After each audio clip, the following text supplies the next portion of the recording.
The Another Page action is perfect for instances when you want to jump from one part of your flip chart to another.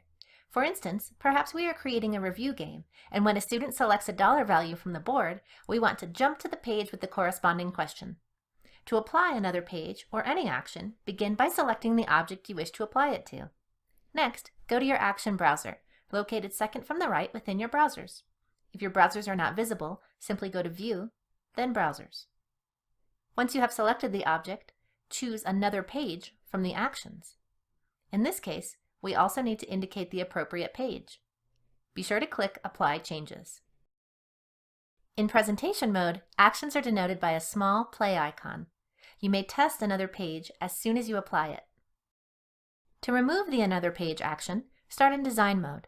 Select the object and choose Remove Existing from the Action browser. You may switch back into presentation mode to verify the action has been removed.